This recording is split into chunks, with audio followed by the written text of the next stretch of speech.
bet me, I be in the zone. Gazing at the walls, depressed, kicking the bone. They take it personal, but only your mind if you can understand what a nigga feeling. 41st till I die, motherfuckers. I'm still breathing you for blood, so we full bread. You ain't my dog, trying to infiltrate the clique issue. I get with you into that on a later note. We overdose every day to death, we so close. I'm trying to tell these cats, but I let them do their thing. Ready for the bad news till the phone ring. Son is dead now, and way over my head.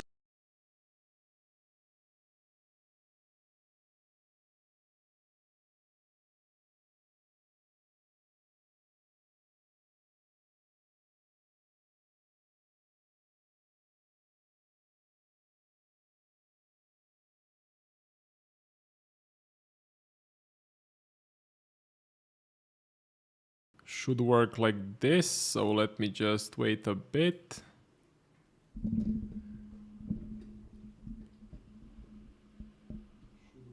Yeah, okay, we have it. Great. If there's any technical difficulties, let me know in the comment section. So welcome everyone to another live stream.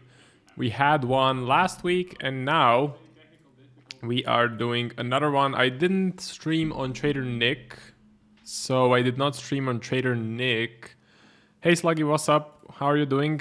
Yeah, what I want to say, I didn't stream on Trader Nick because I couldn't make it, but I'm doing a stream on my channel just to keep you guys in the loop. So the best trade I have right now in the markets is silver. I did buy silver on the 10th of November.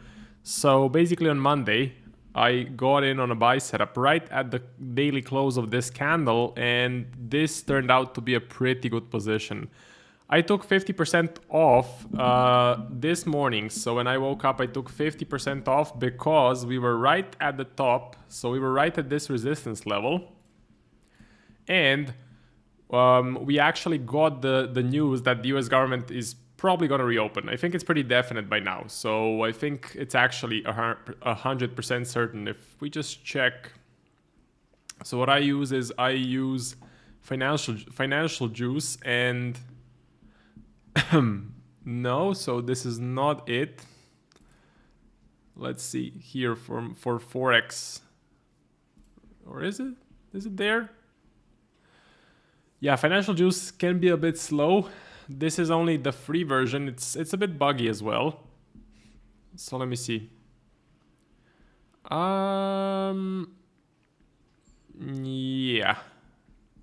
Okay, the UK GDP is lower than the forecast, but not that bad. Still positive overall. So let me just scroll through this. Yeah, basically the government will reopen. The House made a vote and the US government is reopening. So why is it important for my silver position? I'm just trying to find the news here. Why is it important for my silver position? Well, because the rule is buy the rumors, sell the news. Okay?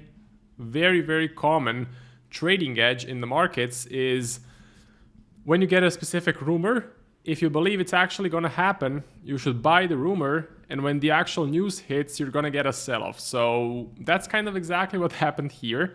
So on Monday this week, you got some rumors that the shutdown is pretty much going to end by the end of this week. It wasn't yet confirmed, but it was very, very likely. Because of that news, silver started to rally like crazy. So silver had a massive, massive explosion to the upside. Why is that? So what are the mechanics behind silver exploding because of the US government reopening? Well, it all has to do with inflation. When the US government is closed, the spending, the liquidity tap is closed as well. When the US government reopens, the spending massively increases or just continues basically, and the liquidity tap opens. So the money starts pouring into the economy, printing of money, Trump's big beautiful bill, lots of liquidity is being pumped back into the economy as the government reopens. So to battle against inflation, people buy gold and silver. That is why gold and silver had a pretty nice reaction, pretty bullish reaction on this news. So it was basically motivated by the definite increase in inflation. That was the rumor.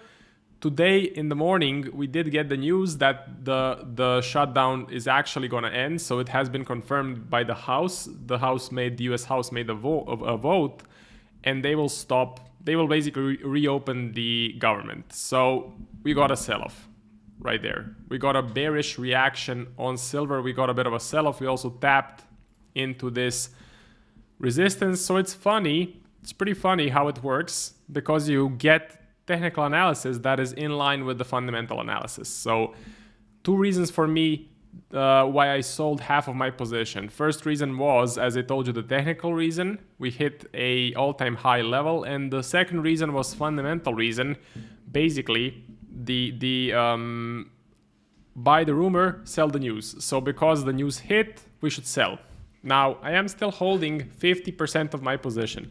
So I only sold half. The reason is, I think I got in at a very nice price. I would like to see this continue going higher, and then I would trail my stop loss. I do think there is a high chance of silver eventually continuing higher. What we could get is some sort of a cup and handle pattern, and then a breakout higher. But I believe I got in at a pretty good price.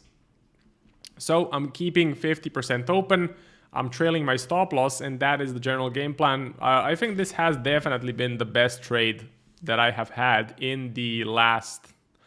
Well, it's actually not, because I have USD CAD, which was running some massive percentage on the 5th of November. So yes, it sold off recently. So there was quite a sell-off on USD CAD recently, but at one point it was running some massive percentage. So I don't know if this counts, because I did not take any profits.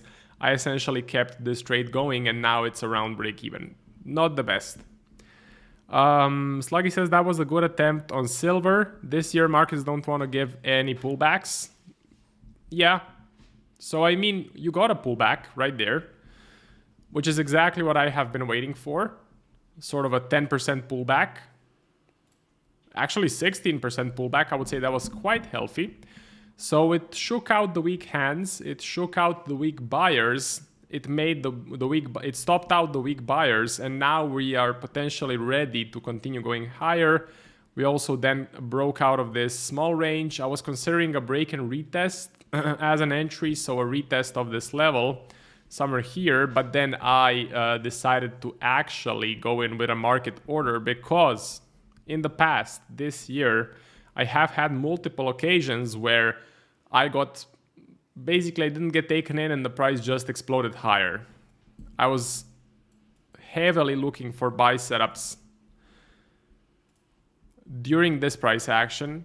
I was really not excited, but I was really considering buy setups. Unfortunately, the price just ran away without me, so I missed out on an entry. I didn't wait for a break. I waited for a break and retest, so I should have been faster. Well, I learned from that, and from now on, most likely I'm gonna get in on an initial position with just a market execution, not to miss out on a potential huge uptrend. SDjer says, are you still trading with Darwinex? Yes, in the background. So I have it in my trade copier. I'm using Social Trader Tools as a trade copier, by the way, if you're wondering. There is a link in the description, I believe. But I'm trading it on the side. I'm up, I don't know how much. I should probably check. It's not a huge amount. I haven't had some amazing performance lately, but I'm just keeping it running in the background, seeing what I can do with Darwinex, because it's nice to have. It's nice to have running in the background. It is nice to build a track record. So I'm doing that. I can show you maybe a bit later. I can open up my dashboard so we can take a look. The GDP for GBP came in negative today, yet my GJ cells are in drawdown. Okay, so that is interesting. I mean, it did come out, if we check on the Forex Factory, it did come out negative, so it did miss on the forecast, but it wasn't a massive miss, so maybe the reaction because of that wasn't the biggest. I'm still pretty bearish on the pound and pretty bearish on the UK. Maybe the yen is getting very weak, so that's why your position is not working as intended. No, the yen is actually up on the day. GBP, JPY. Let's see, so, okay, GBP, JPY. Yeah, it's up on the day, which is pretty interesting. If I go in on the 1 hour, the news didn't really have a big reaction. It actually ended up being bullish. What about GBP/USD? Bullish as well. Well, that is pretty weird. That is pretty weird, I'm not gonna lie. I'm not sure why that happened. So just sometimes you get sometimes you get price action that you just cannot explain. Hi Marco, hope you're doing good today. Hey Yusuf, what's up? I hope you're doing good as well. Same with Swiss crosses. PPI came in negative, yet CAD Swiss and Euro Swiss longs are in drawdown. So we're getting some weird price action. What I notice from my research from traders that trade currencies, they're saying the volatility in the currency market is very low. So currently what they're focusing on is stocks and metals, right? So gold and silver, stocks, gold and silver. Because you're getting massive movement this year, especially, you're getting massive movement in the stock market and in precious metals, like you can see here, but in currencies, the volatility is very, very low. So it's tough to make steady profits. My USD CAD, it has been moving, but the movement has been like excruciatingly slow. Very, very slow. So you can get these periods. Of course, these periods have already happened. They will happen again. What we must do in Forex, well, we have to be patient. We have to just keep on executing until you get more volatility. So every few years, you do get very low volatility in FX. If you can add that in that period, if you can switch to trading stocks, silver and gold, you're gonna do great. So that is the approach that trader Nick has, for example, which I think is a great approach. So he's pretty much trading everything under the sun, and for him it seems to be working very, very well, because even in this year, which has been, I would say, horrible for Forex, very, very tough to trade Forex, he is up 30 or 35%, which is pretty good. I mean, it can't be risk on because JPY is bearish and Swiss is pumping. Really confusing. I know it. You have these periods that are confusing. So you have these periods where you're not sure what is happening. Why is the price not reacting to the fundamentals? Why is the price not reacting to the news?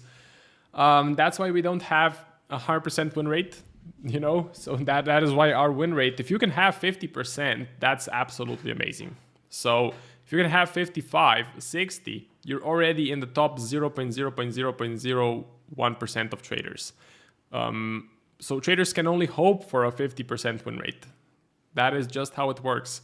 Because you get so much noise sometimes, you get so much random price action, you get a random buyer or a random seller, or you get a random event happening, like tariffs out of nowhere, where it crushes your fundamentals, it crushes your position. So yeah, I'm sad to hear that, but I do know sluggy. You do have a Nasdaq long, which is also down today. So yeah, I'm sorry to hear that. But it is just one of those weeks, tough week. You know, Nasdaq down for the day. I was maybe looking at buy setups, but I'm not sure for the Nasdaq. Is this a good level? I mean, it's definitely a good level. This is definitely a nice pullback. But I don't know. I'm actually considering Bitcoin. I know I have been super bearish on Bitcoin. So I know that. But from some of the traders that I follow, they have started to become bullish on Bitcoin. Trader Nick just issued a signal. If I check my Discord, he issued a buy signal on Bitcoin, which is nice. So I always like when the traders that I'm researching are bullish and then Nick is bullish as well. You have some technical analysis. You have this trend line coming right there. You have possibly even some, let's say, support. I would say definitely you have support. So you have a support level running through, I would say running through here, like this. So yeah, I think this is technically a nice level. Fundamentally though, I don't have a massive reason to go in. If I check the edge finder for Bitcoin, it's bullish. Although COTS, commitment of traders, it has been delayed. So this is all the data. Seasonality is good. So if we check on the monthly seasonality for Bitcoin, I think it's going to be the same as for the stock market, like the Santa rally. Usually the stock market just goes up and whoa, okay. So November is the best month, has been the best month in the past. Yeah, November has been absolutely awesome.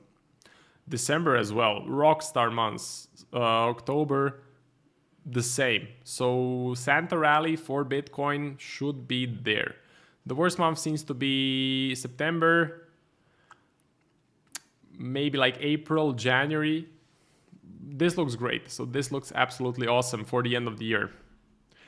What I don't like, as I have mentioned for a few times in the past, I don't like the Bitcoin's halving cycle. So if you check the current halving cycle for Bitcoin, you're going to notice we are now in the bearish part of the halving cycle. I don't have it here, but maybe I can bring it up. How can I do that? I can't do it here. But anyways, halving cycle for Bitcoin is now in the bearish period. It starts becoming bullish again. So the halving cycle starts becoming bullish again in November of 2026. So I'm just considering maybe getting in on a small buy setup. This is my reasoning. So technical analysis, we're pretty much rejecting this level. We are sort of respecting the trend line, and then also edge finder is bullish, which is great, and Trader Nick just got in on a buy setup. That is not bad. I think that is actually pretty good. I may take a stab at it, maybe like a small position.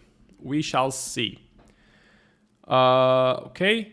So please, can you analyze DXY and yen based on fundamentals? Okay, sure. It's not just me. Max nearly blew his stage 2 challenge and Marvin is pissed as well.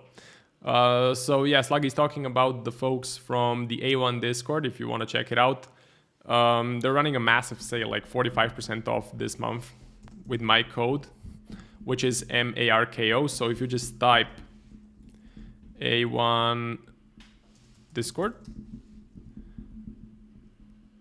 Yeah, this is it. So A1 trading community. Anyways, tough day in the markets. I'm really considering buy setups on Bitcoin. Let me put Bitcoin up there. Yeah, I think I'm gonna do it. So DXY and the yen, sure. DXY crashing lower today. Okay, interesting price action on the DXY. It's definitely going lower with quite a lot of momentum. I was kind of bullish on the DXY, if I'm being honest. I wasn't bearish. So you have this trend line, which could be respected. We can still go up from here. This is still a live candle. We can still print a large wick. So that is concerning the technical analysis. As far as the fundamental analysis goes, I think fundamentals are bullish. So if you look at first the Fed Watch tool, this is something that's pretty important to know. The Fed Watch tool gives you the probabilities of rate cuts on specific central bank meetings. Okay? So you have the Fed meeting 6 times a year. They meet, I think, 6 times, or is it 8? 6 or 8? I think it's actually 8. I think they meet 8 times per year. So the Fed controls the interest rate. And if they lower the rate, they stimulate the economy and they lower the value of the dollar. They devalue the dollar. If they make the interest rate higher, the dollar goes up, but the stock market suffers. So if you go to Fed interest rate here, and Trading Economics, that's a great website, absolutely free. Trading Economics, go to 10 years, you can see they hiked rates in 22, then they cut rates in 24, right before the election, I believe. Yeah, basically right before the election to kind of help Biden, in my opinion. It was a politically motivated move. And now they have started to cut rates again. So they have started to cut rates again. Again, that's dovish, that's bearish for the USD. That is bullish for the stock market. Well, we may start to see kind of flattening of that. So they may not cut on the next meeting. This is the December meeting. So the next meeting is happening on the 10th of December. And there's only a 53.6% chance that there will actually be a rate cut. Okay. And this number has been going down. So it was 95, then it was 80, then it was 75, then it was 60, now it's 53.6. If you think about it, it's actually a hawkish move. It's a hawkish move because that means less rate cuts than expected, okay? So less rate cuts than expected should be bullish for the USD. That's why I'm bullish. If you look at the data, the last data that came out for the United States, US looks pretty good. I think it's still on point. I think it's still on an upward trajectory, and it's still very strong relative to other currencies. If you look at the GDP, it is positive. It looks great. If you look at the unemployment, nothing to be concerned about. 4.3%. I think that's pretty good. Inflation is pretty high. So inflation is 3%.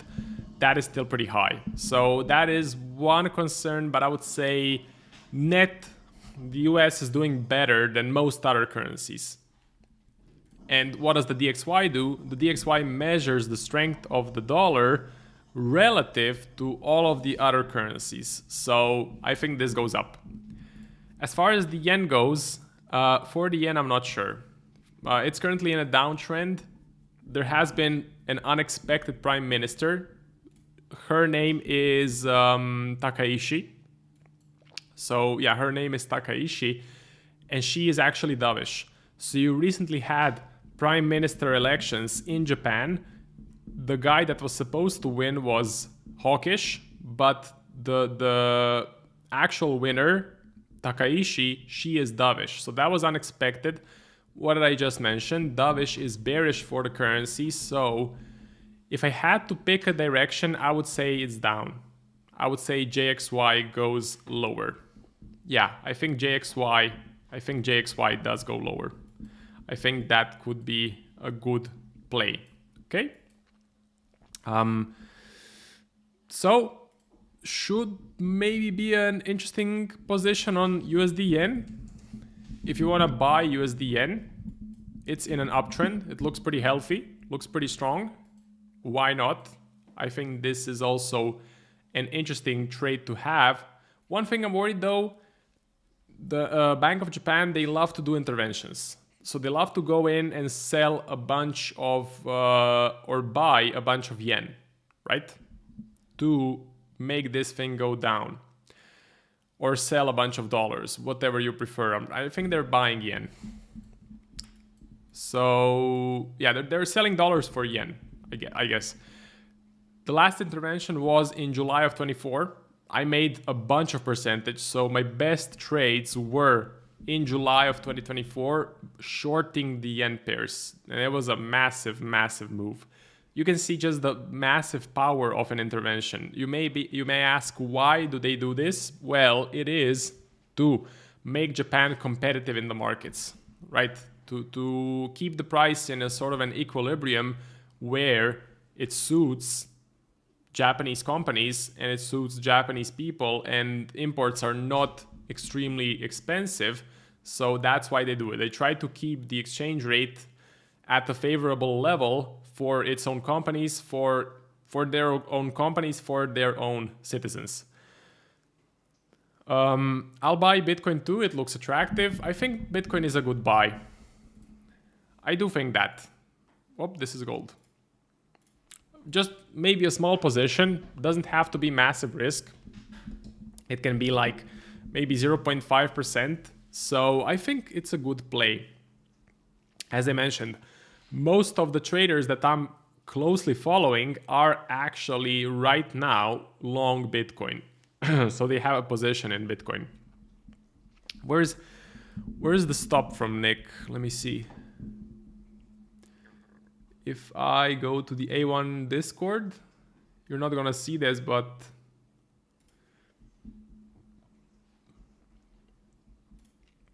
let's see. Yeah. So his stop is 96753. 96753.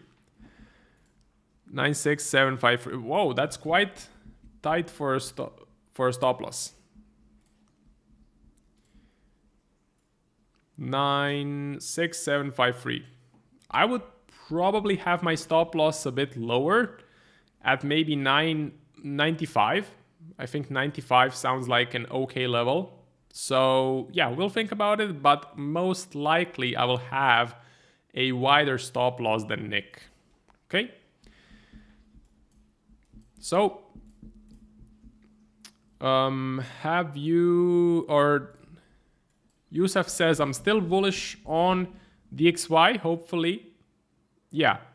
The only one that is bearish is Ballout. So if you're in the A1 Discord, you know about Ballout.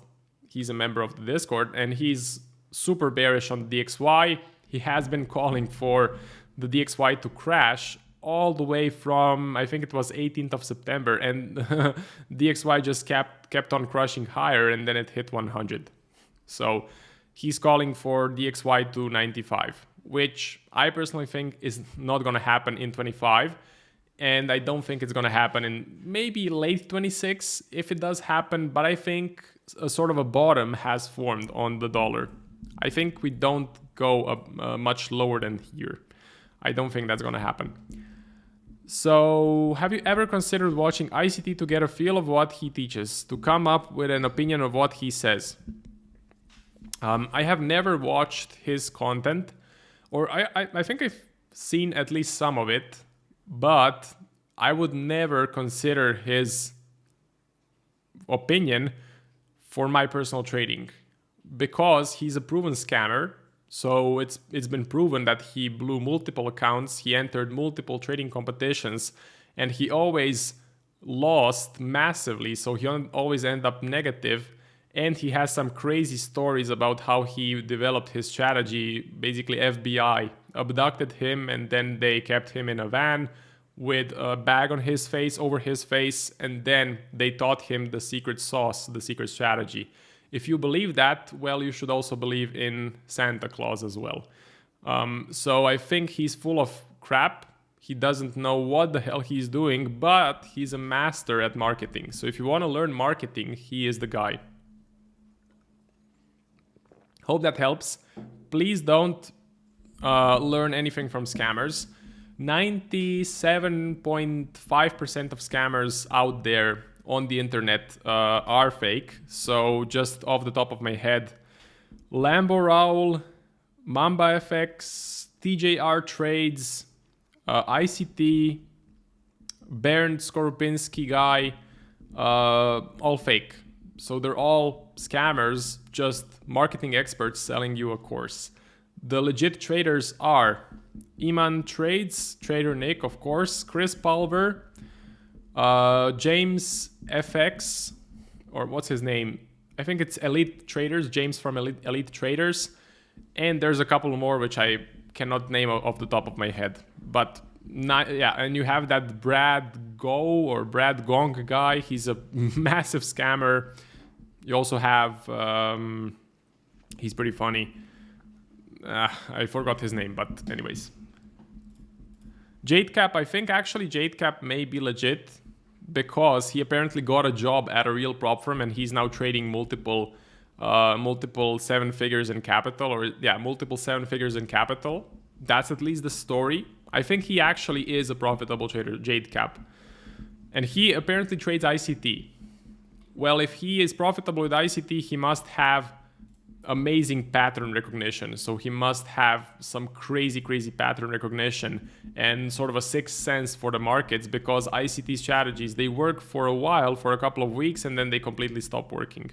So you can get lucky with any sort of a strategy. You can get lucky with a simple RSI strategy.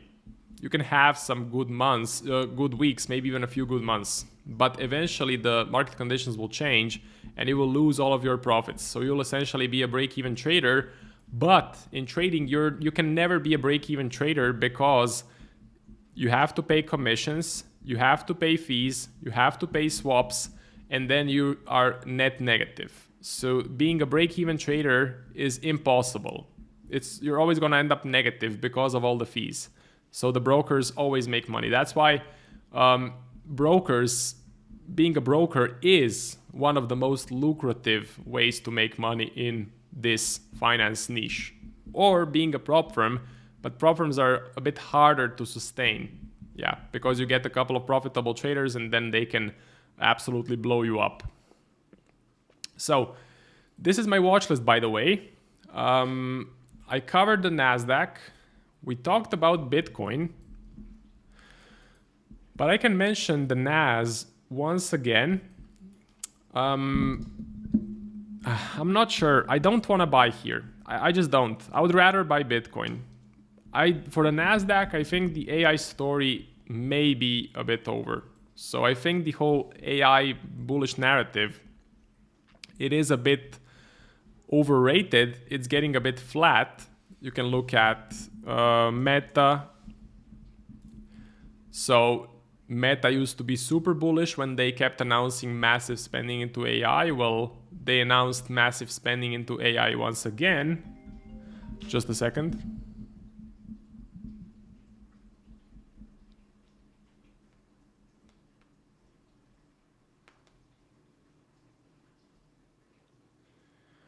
So they announced massive spending once again, and guess what happened to their stock price? It absolutely fell down. It exploded lower. So it looks like people are starting to see through the cracks. People are starting to doubt the AI revolution, the massive spending, and they have started to sell these stocks. You can look at Palantir. Let's see how Palantir is doing. Yeah, kind of getting bearish. I did take a nice short. It was a quick short right there. So a quick short position, which was nice. And there was one more, Oracle. So look what happened when they announced a partnership with OpenAI, and they announced basically writing a blank check. So a blank check to OpenAI for massive AI spending. Well, their stock price did a round trip. What is a round trip? Round trip is something that happens in stocks where, just a second, you get a massive explosion and then the price eventually goes back to the initial level and lower. That's a round trip. So the whole bullish narrative gets completely ignored and the stock suffers. Okay? So if you were short on Oracle, this would have been great if you could have caught the short. I also know Michael Burry was short on Palantir, or maybe still is short on Palantir. If you guys don't know who Michael Burry is, so Michael Burry, he's the guy from The Big Short. See? Really handsome fellow. But apparently, he's short on Palantir. Now, is that a signal to sell? Absolutely not. Why isn't it the signal? Because you never know what is his net position. He may be net long on Palantir, but he may just have a small short position to quickly offset some gains, or let's say offset some negative expectations for Palantir. So trading off of those headlines like Michael Burry just sold Palantir, Michael Burry just sold Oracle, Michael Burry just bought gold, that's a very, very stupid way to trade. You don't get a massive trading edge, okay? So be careful with that, but Palantir keeps going lower. And I wanted to go through one more stock, which is MicroStrategy. MicroStrategy. Where is it though? Yeah, it's this one. So MicroStrategy is, whoa, it's actually crashing lower. Interesting. If you don't know about MicroStrategy, it is run by Michael Saylor. So Michael Saylor. See this guy and basically this guy. And basically what he does is he buys a bunch of Bitcoin with all of the cash reserves. So his stock price, the stock price of his company operates purely on the price of Bitcoin. And you can see how it has been just selling off massively, with Bitcoin also selling off quite heavily. So that's pretty funny to see. He is definitely not risk averse. I think his net entry price for Bitcoin, so the amount, when you calculate the amount he put into MicroStrategy, how much Bitcoin he has bought, his average entry price is around 75 or 80K. I think that's the number. I think around here, if I'm not mistaken, or maybe even higher. So he's definitely not risk averse because the price is getting close to his break-even level. Very, very interesting story to see. What is your opinion on gold? Are you looking for longs since you are long on silver? Well, I thought silver looked a bit better, if I'm being honest. So I was looking at both gold and silver for potential buy setups. See, you can see silver or gold. Also, let me just check something. Okay.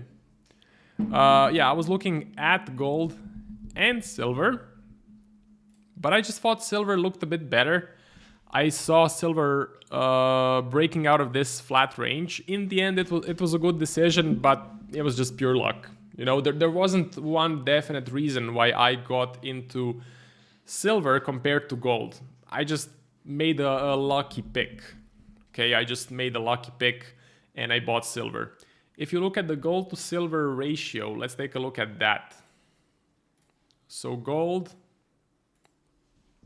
/ XAGUSD. Let's see. Okay, so the gold to silver ratio is actually approaching some support. Now, what does this do? What is the gold to silver ratio? Well, you can find an equilibrium in this chart. The equilibrium would basically, the recent equilibrium would be here. So when the price is in these extremes, you know that here silver should explode higher and catch up to gold, and here gold should explode higher and catch up to silver, or silver may lose some value so that gold can catch up. We are now approaching the lower level of this gold to silver ratio, which is pretty interesting because that means gold is getting a bit more attractive compared to silver.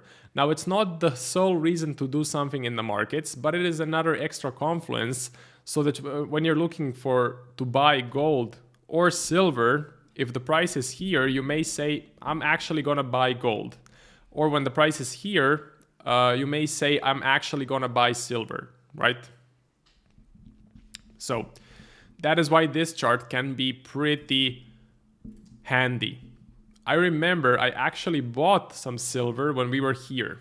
And what I just mentioned, if the price is here, silver should explode higher and catch up to gold. And if I go to silver, if I go to my saved positions, yeah, this was it.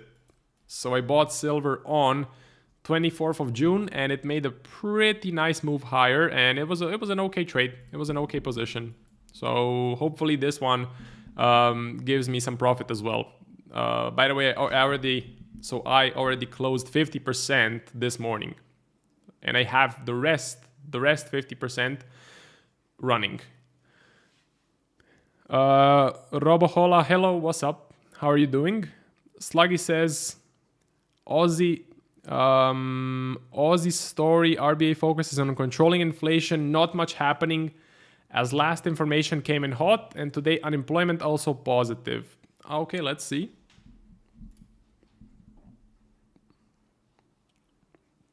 So for the Aussie, okay, I kind of missed these numbers. Employment came positive and the unemployment came in lower.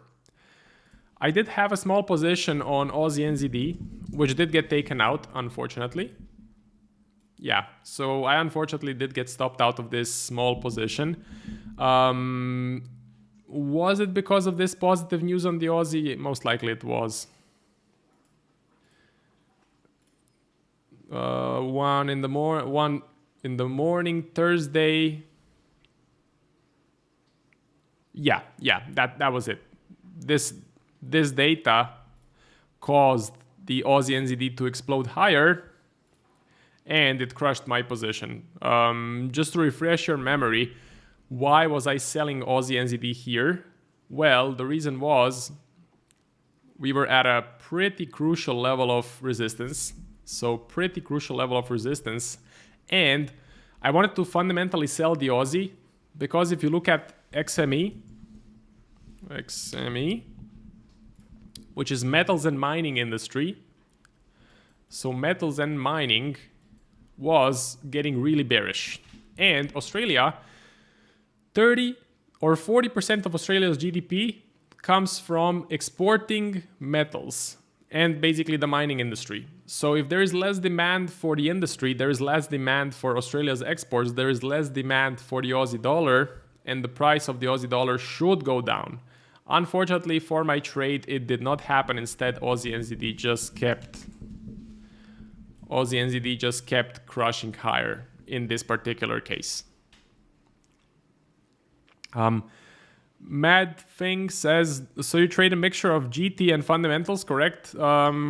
I basically stopped trading the combination of it. So what I used to do is I used to look for entries that were, let's say, GT style, where you had a break and retest on the 1 hour chart, or you had a flag formation on the 1 hour chart.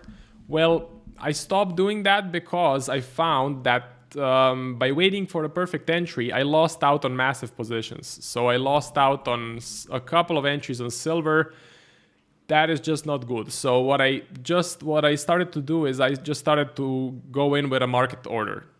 I just go in with a market buy, market sell. I ignore the actual 1 hour chart technical entry, and I separate the two strategies. So I'm trading the GT strategy, let's say, the technical strategy and the fundamental strategy, but I make them separate. It is important to mention that these are the 6 currency pairs I'm watching for the technical strategy. For the technical strategy, we have just been pretty slow, so nothing has been happening, unfortunately. I'm just gonna delete this alert and this alert, do some house cleaning or trading view cleaning. Essentially, the last thing I was looking at was EJ to sell. If you're wondering about the technical strategy, we had a nice ascending channel and I was looking to sell it, but we never got a convincing break of the low. We never got that massive sell-off momentum for me to look for sell setups. My main focus, though, is the fundamental strategy. Definitely, my main focus is on the fundamentals. Because the Forex pairs, the currency market, the Forex market has been really low in volatility, has been really slow, and there has been minimal movement. Inflation came in hot. Inflation came in hot for the Aussie. Let me see. Well, that is actually, that should be bullish. CPI should be bullish for the Aussie. Yeah, in October. I'm not sure when the print happened. Do we have it here? Aussie, no. Yeah, CPI, here it is. Yeah, the inflation came in super hot. Whoa, that was quite a hot print. So the Aussie is definitely becoming pretty bullish. If we go to the economic heat map, find the Aussie, yeah, definitely bullish. So we're just getting some awesome results. Awesome results for the Aussie. Very, very bullish. Interesting. Sluggy is holding GBP Aussie short. Okay. Well, that's actually good, I would say. I definitely want to sell the pound. As far as the current price action goes, metals and mining industry seems to be recovering as well.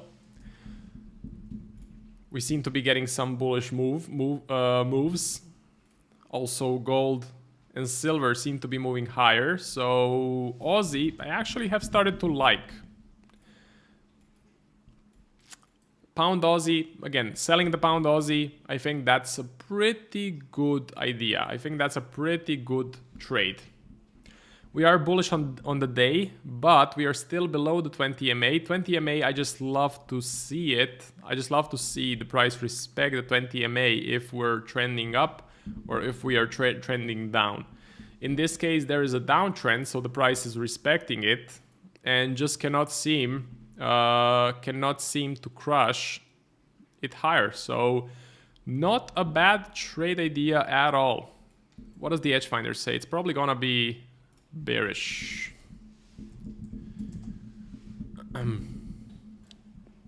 Yeah, very bearish. Okay, nice, cool. Not bad. You have to note that my silver position, my silver long position, is very much correlated with Aussie strength. So if I get in on a sell setup here, it could have some correlation with my silver position, and that could be a bit problematic. So I'm not sure if I will actually get in, but if I wasn't already in my silver position, I would consider buying, or selling GBP Aussie. I think it looks pretty interesting. So let's actually put this one on the watch list. It does look very, very interesting. Let's put it here. Yeah, nice. I never look at the 1 hour, as most manipulation occurs in that time frame. Most false breakouts only 15 minutes 4 hour, 1 day, and the weekly. Yeah, well, it all depends on your personal approach.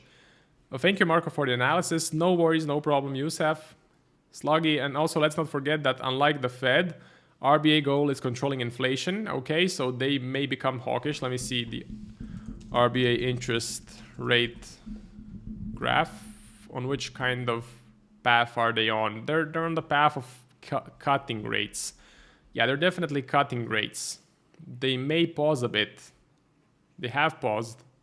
At least that's what I can see. Or have they? I'm not sure. But anyway, if they pause with cutting rates, that is considered hawkish. That is considered bullish for the Aussie. And if I go back to the CPI for the Aussie, it's definitely above target. Whoa, it's actually way above target. Very, very interesting. So I think the Aussie is pretty bullish now, today, and could continue to be bullish. Very interesting. Thank you, Sluggy, for the insights. Marco, do you invest on individual stocks? And if yes, which one are you looking to buy now? I don't invest into individual stocks at all. I only invest into the S&P. So thankfully, I did manage to catch the massive dip in the beginning of this year, basically right there. So I managed to buy a couple of these dips. I managed to get in a couple of times, and then the price did decide to just explode higher. So those positions, that investment is looking pretty good. I don't hold any individual stocks because it would take a lot of extra research, a lot of extra mental bandwidth, which I just don't want to devote for the stock market or to the stock market. So yeah, I'm just focusing on buying a basket like the S&P. So super easy, low maintenance, performance is awesome, 10% per year. You're beating inflation, you're beating most hedge funds. You cannot get much better. It cannot get much better than the S&P. So I know on some years, the S&P beats your trading performance. So if you're a trader and if you have some money parked in the S&P, you can actually help yourself through the bad months, bad years even, because again, you get that average of 10% per year. So it can even be this year, for example, my performance on the S&P, my investments are doing much better than my trading. I'm positive in my trading, but it's only by a couple of percent for 2025. So if I didn't have my investments, if I didn't hold the S&P, if I didn't hold Bitcoin, I do have some Bitcoin as well and Ethereum, I would be up just a couple of percent. So hope that helps you if you're looking to invest. Best way to do it, when you get your salary, when you get your income from your business, every single month or every quarter, put some money into the S&P. Very easy. No matter the price, just put some money in, because this is just a freight train to the upside. And it's good to have some dry powder for dips. For example, where's COVID? The COVID dip, 2008 crisis, Trump, taco trade. So it's good to have some dry powder, because when the crash happens, the stocks are running a massive discount. The S&P is in a massive discount. Hawkish RBA, bullish Aussie. Yes, that's a pretty good trade idea. That's pretty good. I'm going to have to check out GPOs. What about Aussie CAD? Because I do want to sell the CAD. Aussie CAD is flat. Yeah, Aussie CAD is flat. I actually like GBP CAD more because it's currently sort of in a downtrend. I don't know. Oh, sorry, no, GBP Aussie. Pound Aussie, yeah. Yeah, it's in a downtrend. I got a bit confused. But this one looks good because it's just pushing lower.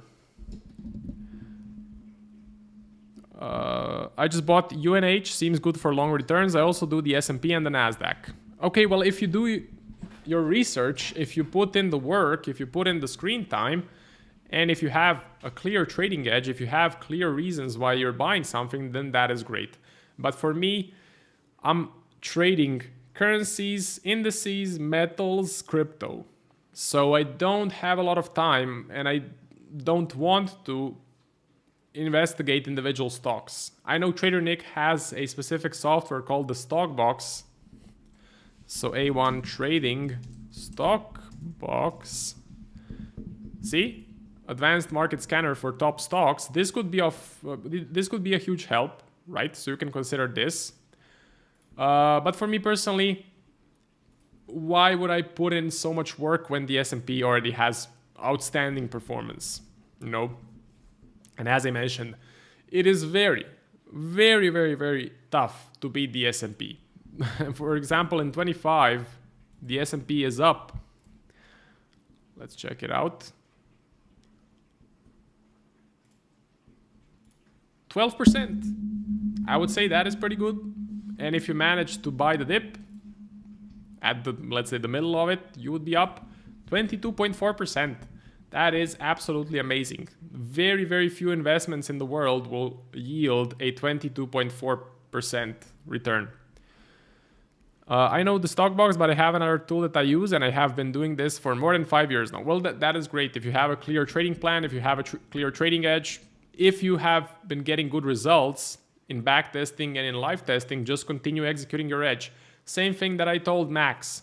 So Max is another trader at A1, and what he specializes in, he sells gold on rallies. So he basically counter trends. He sold right there. I'm guessing he sold here as well. He sold a couple of times and got stopped out. So he jumps on the 50-minute and he sells the crap out of gold. Now, I would never advise that strategy to absolutely anyone, but looks like he has found his trading edge. So if it works, if he has a good edge, if he has a good sample size, he already got some payouts from prop firms, so that's amazing. Just keep on executing. Yeah, no worries, Robohola. Marco, not gonna lie, trading was pretty dang tough with small cap. The funded thing changed the game. Even if someone has skills but not much money, he can still make money thanks to prop firms like DNA. Absolutely. So the three main issues of a retail trader: first, they have unrealistic expectations. So they think they can make 100 to 200% per year, which is impossible to do every year. Then they don't have a trading edge. They watch ICT and they think a fair value gap is a trading edge. Well, it is absolutely not. And if they can get over those two hurdles, they still have their last hurdle, which is they have very little capital. So they come in the markets with $1,000, $3,000 or $5,000 and they expect to make a nice income every month. That is absolutely not going to happen. Minimum capital, I would say you need to have to effectively trade in the markets and to have some like genuine cash income every month that can possibly cover your bills. I would say $50,000 to $100,000 euros. That is what you need to have to consider living off of your profits. That's the bare minimum. That's why Nick, for example, Trader Nick, he has 1 million. I think he has $1 million in his account. He often shares his account, and I think it's $1 million in there. So that's when you can have an effective. Just a second. That is when you can have an effective strategy. That is when you can have an effective, let's say, capital where you make 10, 20, 30%, maybe even 40 in some great years. 40% per year, and it is tangible. Because if you make 30% on $5,000, that's nothing. But if you make 30% on $1,000, well, that is okay. That's $30,000. That is pretty good. Max also buys gold. He's flexible with it, buy and sell both. Okay, cool. I didn't know that. I thought he was only counter trading. He also trades Louis Vuitton. Okay, that's pretty funny. My girlfriend told me I should buy this stock. It's gonna be this one, I believe. On the daily, it's actually up. I think my girlfriend told me I should buy it somewhere here. So it would be break even today. Okay, that's pretty cool. Pretty cool stock if you are into fashion and all that fancy stuff. Looks to be in an uptrend. I would never, for investment purposes, I would personally never touch anything European. Maybe something German. Let me see. Do we have BMW? Oh my god, BMW. What the hell is this? This is horrible. Yeah, I don't think I would ever touch. Just a second.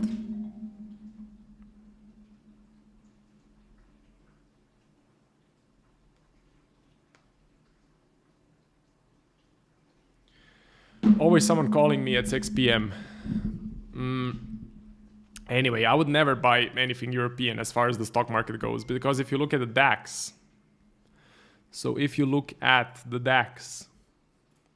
it looks just lately super flat. The DAX was supposed to be the biggest winner of 2025. It was supposed to be the savior that outperforms the Nasdaq by a huge margin.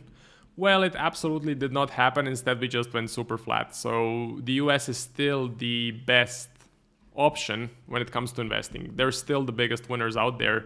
And everyone in the world invests into the US stock market. Absolutely everyone invests into the US stock market. Who's calling? Is it Daddy Powell? No, it's just my brother. Powell is calling in 45 minutes, and then we can discuss rate cuts in December.